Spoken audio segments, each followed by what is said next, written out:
Fat Bombs number 2 recipe. This will be for ginger fat bombs. There's lots of recipes out there for it. I'm tweaking it a little bit the way I like it. Ingredients we got of course coconut oil. I add lemon just because I like lemon and ginger together, and there's really no carbs in the lemon juice. Coconut flakes, unsweetened coconut flakes, ginger ground, and use a blender and stuff, you'll see. Silicone dish. I already put coconut in there, as you can see. I like the big chunks, but not a lot of them. And you'll see that instead of using other than coconut oil, I heat it up with the oil, and then I'll grind it up with the Cuisinart. So on we go. First thing we have is about 235 grams, or 1 cup, approximately 1 cup of coconut oil. And we'll get started on that, get that warmed up at the pan. Then we'll add our coconut flakes in with the coconut oil and grind it all up. And on we go. As you can see, we got the oil going in there. We got 50 grams of coconut flakes that we'll be adding carefully into the pot here. Alright.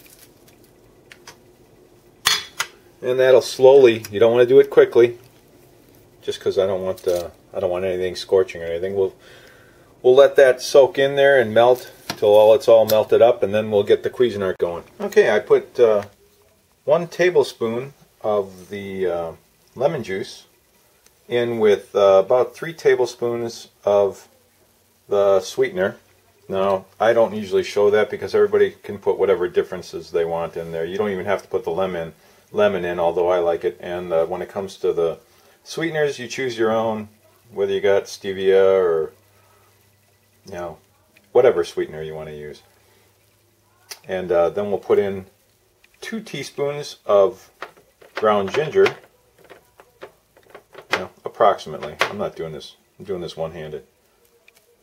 So that's 1, a little over 1, so we'll go a little bit less than 1 on this one. So 2 teaspoons of ginger. I love ginger. I mean, Marianne was cool, but ginger rocked.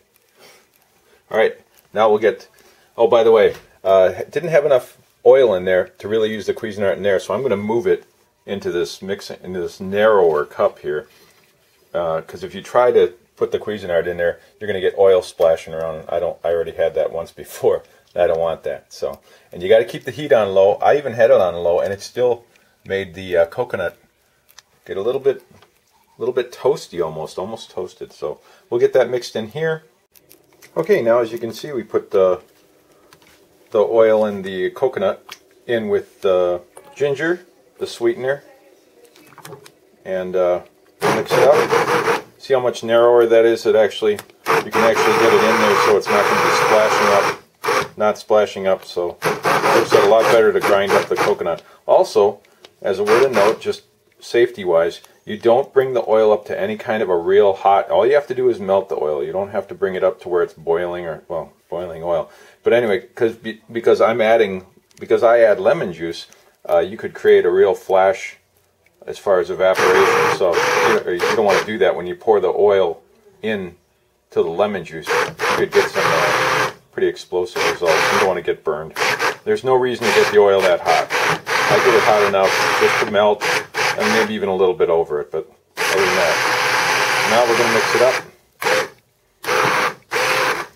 And right after we mix it up, we're going to pour them into the molds, just equally, trying to get it all mixed up.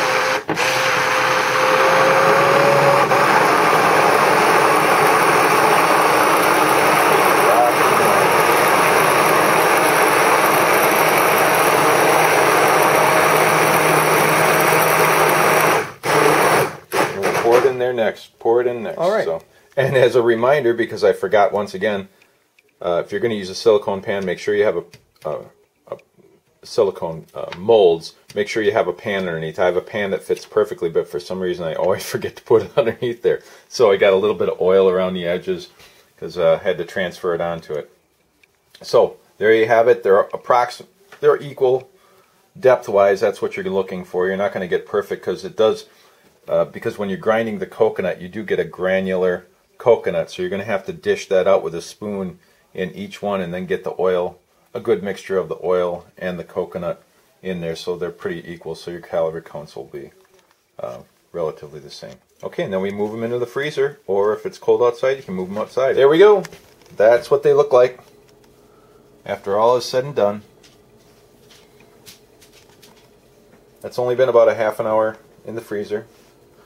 Now, here's what we did.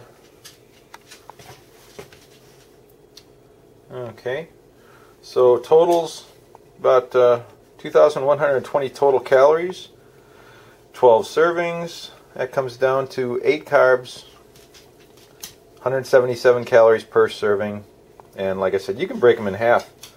These things are great little snacks in the morning, or if you want something sweet at night. You should really just call them dirty snowflakes with this design. Alright, until next time, go keto.